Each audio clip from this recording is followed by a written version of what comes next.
Hey everyone, welcome back to Investopedia India, World of Wealth Creation with Shefali Garg। तो अब जब 90 days of volatility, 90 days of uncertainty for Indian stock market start हो गए हैं, तो ये video आपके लिए बहुत इंपॉर्टेंट है। इंटरेस्टिंगली आपकी स्क्रीन पर एक चार्ट है जो ये दिखा रहा है कि 1996 से लेके 2019 तक किस तरह से इलेक्शन के रिजल्ट्स के 90 डेज के पहले और 90 डेज के बाद मार्केट बहुत ज़्यादा वोलेटाइल रहा, बहुत ज़्यादा फ्लक्चुएशंस मार्केट में हुए।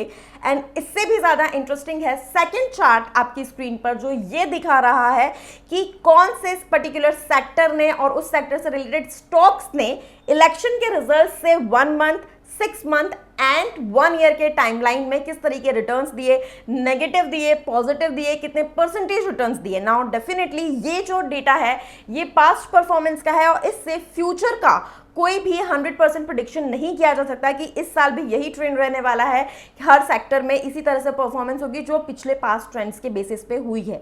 एज एन इन्वेस्टर या ट्रेडर अब आपकी स्ट्रेटेजी क्या होनी चाहिए? आपको सबसे इंपॉर्टेंटली जो आसपास की नॉइज है या फिर जो पॉलिटिशियंस की स्पीचेस आ रही है या फिर जो इलेक्शन के रिजल्ट्स है उन सब से इन्फ्लुएंस होके अपने इन्वेस्टमेंट डिसीजंस नहीं लेने हैं। आपको आज की वीडियो में मैं लेके आई हूँ data CMIE, that is centre for monitoring Indian economy. तो इंडियन इकोनॉमी का जो डेटा है उसके बेसिस पे जो सेक्टर्स आपको अट्रैक्टिव लग रहे हैं उसके बेसिस पे आपको अपनी इन्वेस्टमेंट स्ट्रेटेजी फॉर्मुलेट करनी है। आज के वीडियो में डेफिनेटली हम 3 सेक्टर्स को इन डेप्थ एनालाइज करने वाले हैं। तो आपकी स्क्रीन पर अब थर्ड चार्ट है जो आपको CMIE का डेटा दे रहा है which shows the unemployment rate. ये डेटा आप देख सकते हो कि अपडेटेड है एज ऑन 7 जून। उसके अलावा consumer sentiment index, consumer expectation index and current economic condition index, तीनों इसमें दिखा रहा है data, and of course the unemployment rate. So इसको अगर आप देखोगे तो काफ़ी सिमिलैरिटी है, इन लाइन है सारा data. So this shows a robust economic condition right now जितनी भी लिस्टेड कंपनीज है उन सब का कंसोलिडेटेड क्वार्टरली फाइनेंशियल रिजल्ट्स आपकी स्क्रीन पर है, अगेन फ्रॉम CMIE, और ये आप देख सकते हो this is updated as on 8 June 2024 9:28 AM। So this shows जितनी जो नंबर ऑफ कंपनीज है which are listed companies like March 2024 में that is 4365, where in June 23 में थी 4710। आप जब ये सारे पैट मार्जिन एंड सारा डेटा देखोगे तो डेफिनेटली ओवरऑल अगर आउटलुक की हम बात करें तो इंडियन स्टॉक मार्केट का या फिर इकोनॉमी का काफ़ी पॉजिटिव आउटलुक हम देख सकते हैं। नाउ आज के वीडियो में हम मेजरली 3 सेक्टर्स को एनालाइज करने वाले हैं। बैंक में particularly we are going to analyse private sector bank, FMCG and capital goods, क्योंकि ये तीनों सेक्टर्स मुझे लगता है कि चाहे कोई भी गवर्नमेंट बने, अलायंस गवर्नमेंट बने या किसी को भी कोई सी भी मिनिस्ट्री मिले, किसी भी तरह का हमारा बजट आए, इन सेक्टर्स पे बहुत मेजर इम्पैक्ट नहीं होगा। This would be positively benefited. उसके जो रीजंस है वो भी मैं लिस्ट डाउन करने वाली हूँ, बट मोस्ट इंपॉर्टेंटली आपके लिए समझने वाली बात यह है कि ये एक ओवरऑल एनालिसिस है जो मैंने ड्रॉ करा है। This is like my analysis. Second, कोई भी इन्वेस्टमेंट डिसीजन इसके बेसिस पे आप ड्रॉ इसलिए नहीं कर सकते क्योंकि कोई भी इन्वेस्टमेंट डिसीजन करने के पहले बहुत इंपॉर्टेंट है कि आप अपना रिस्क प्रोफाइलिंग करें, आप अपना फाइनेंशियल प्रोफाइलिंग करें।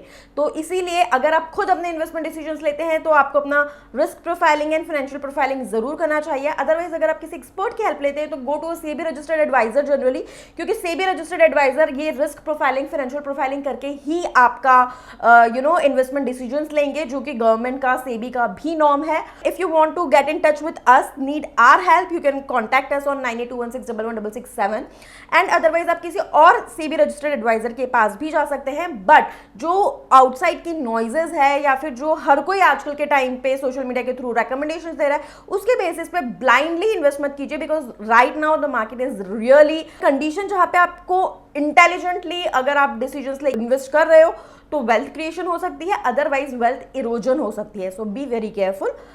अगर आपने अभी तक चैनल सब्सक्राइब नहीं किया है तो नीचे subscribe and bell button press करके इसे सब्सक्राइब कर लीजिए, और वीडियो अगर अच्छी लगती है तो इसे लाइक और शेयर जरूर कीजिए। ऑल्सो नीचे QR कोड आ रहा है जिसे आप स्कैन करोगे तो आप हमारी कम्युनिटी ज्वाइन कर सकते हो फॉर फ्री, जिससे आपको सारे अपडेट्स मिलते रहेंगे और आपको अपनी जो इन्वेस्टमेंट जर्नी है उसे ट्रैक करने में बहुत हेल्प होगा। Now let's get started. सबसे पहले हम बात करेंगे बैंकिंग सेक्टर की। तो प्राइवेट बैंकिंग सेक्टर की आपकी स्क्रीन पर एक चार्ट है। अगर हम ले CAGR 8% से भी तो 2024 से 2029 तक इट इज गोइंग टू, मतलब नेक्स्ट 5 ईयर्स में हैं, private sector banks are definitely going to grow, इनका जो मार्केट शेयर है वो बढ़ने वाला है। अगर मेजर प्राइवेट सेक्टर बैंक्स की बात करें तो कौन से हैं? HDFC bank, axis bank, ICICI bank, Kotak Mahindra bank, IndusInd bank, ये 5 तो हम सबको पता है। इसमें से मेजरली अगर आपको भी इन्वेस्टमेंट कहीं पे करना चाहिए, HDFC bank, ICICI, axis and Kotak Mahindra, ये चारों के लिए आई एम बुलिश। अगर हम पिछले साल का रिटर्न्स देखें तो जहां पब्लिक सेक्टर बैंक्स ने पॉजिटिव 29% ईयर टू डेट तक के रिटर्न्स दिए हैं, प्राइवेट सेक्टर बैंक्स ने नेगेटिव 2% तक के ईयर टू डेट रिटर्न्स दिए। इसके बावजूद I am bullish on private sector banks, because ये जो नेगेटिव रिटर्न्स थे प्राइवेट सेक्टर बैंक के, मोर ओवर इसका रीजन था जो RBI के स्ट्रिक्ट नॉर्म्स थे in terms of distributing loans and maintaining the loan to deposit ratio. RBI के नॉर्म्स थे, इसमें प्राइवेट सेक्टर के लिए एक तरीके से ये लॉन्ग टर्म में अच्छा इसलिए होगा क्योंकि जो प्राइवेट सेक्टर है मेजरली लोन दे रहा है वो रिटेल जो कस्टमर्स है उनको दे रहा है, वेयर इन जो पब्लिक सेक्टर है वो दे रहा है लोन फॉर प्रोजेक्ट लोन्स। तो डिफॉल्ट या NPA के चांसेस रिटेल लोन्स के कंपैरेटिवली प्रोजेक्ट लोन्स में ज्यादा होते हैं, और क्योंकि प्रोजेक्ट लोन्स बड़े होते हैं तो एक भी डिफॉल्ट बहुत ज्यादा इंपैक्ट करता है बैंक की बुक्स पर। अब अगर हम Q4 के रिजल्ट्स की बात करें तो मेजरली इन लाइन रहे हैं results.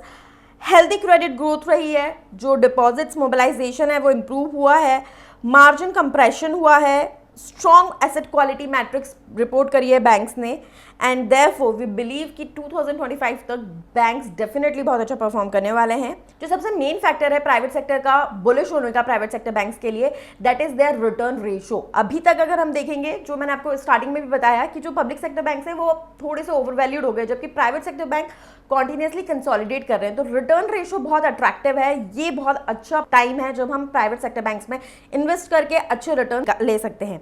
Robust GDP, declining inflation, stable interest rate, ये सारी चीज़ें पॉजिटिवली इंपैक्ट करेगी प्राइवेट सेक्टर बैंक्स को। डेफिनेटली ये इकोनॉमिक कंडीशन पर है, इकोनॉमी पर है, तो डेफिनेटली ये कंडीशंस जो है वो पब्लिक सेक्टर के लिए भी सेम रहने वाली है। नाउ जो इंपॉर्टेंट थ्रेट्स है बैंकिंग के लिए, दैट इज रिस्क मिटिगेशन, क्योंकि साइबर फ्रॉड इस टाइम पे बहुत ज़्यादा बढ़ गया है, AI ये सारी चीज़ें बहुत ज़्यादा हो रही है, तो controlling cyber fraud, risk mitigation, innovation, adaptive strategies and prudent risk management are the areas where in bank should focus. Now coming on to the second sector of today's video, that is capital goods sector. Now capital goods sector is already on a growth path। आपकी screen पर एक chart है जो आप देख सकते हो 2019 से लेके 2023 तक, you can see consistently capital good sector has grown. इसके मल्टीपल रीजंस रहे हैं। Now what actually capital good sector involves? So basically capital good sector जो है वो मैन्युफैक्चरिंग सेक्टर के लिए एक बेस की तरह काम करता है, जहां इसके प्रोडक्ट्स यूज होते हैं, जैसे engineering, construction, infrastructure, consumer goods. ये सारी कंपनीज जो है, ये सारे manufacturing sector eventually are dependent on capital good sector. The leading export sub sector, जो कैपिटल गुड्स सेक्टर की ग्रोथ का रीजन है, जो हम देख रहे हैं पिछले 5 सालों से, उसका मेजर रीजन है एक्सपोर्ट्स। और एक्सपोर्ट्स में जो सबसे ज्यादा डिमांड वाली चीजें हैं वो है earth moving and mining machinery, process plant equipments. Total 85% export इन दो चीजों की वजह से है। मैन्युफैक्चरिंग कैपेबिलिटीज को इंडिजिनाइज करने के लिए IIT Madras is specially working on advanced manufacturing technology development center, which is working with capital goods industry, which focuses on $112 billion production by 2025. By 2025, the electrical equipment industry comprising generation and T&D equipment is target to reach a size of $100 billion. By 2025, the T&D equipment segment is target to reach a size of $75 billion. इसमें total 100% FDI investments are automatically rooted.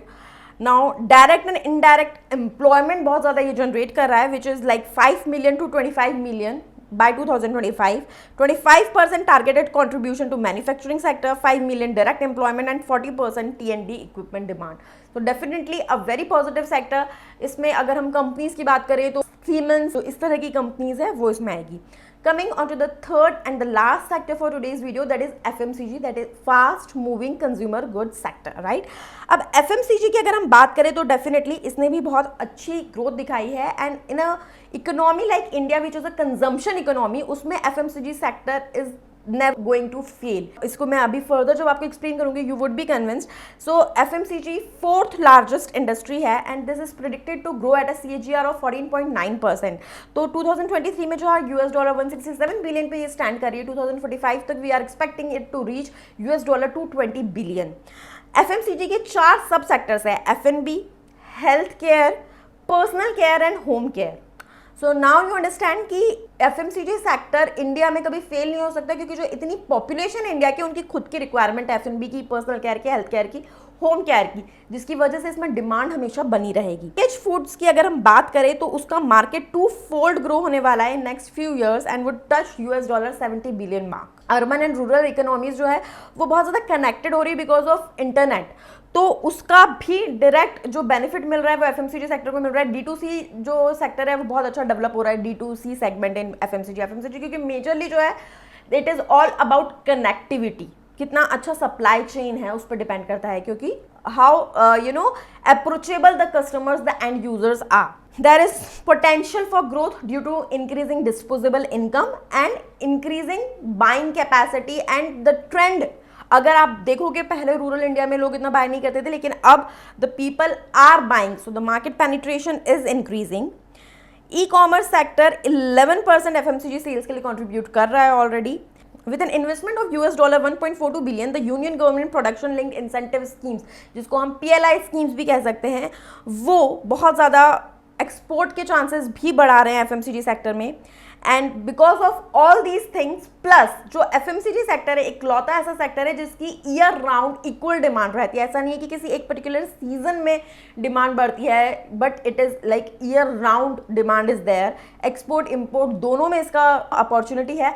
So the sector is definitely going to rock and roll, चाहे government कोई सी भी हो। Definitely जब आप stocks pick कर रहे हो you have to be vigilant, and जब आप इन्वेस्टमेंट कर रहे हो you have to think about other factors as well. I hope ये वीडियो आपको अच्छा लगा। अगर ऐसा है प्लीज़ इसे लाइक कीजिए, शेयर कीजिए। Thank you so much.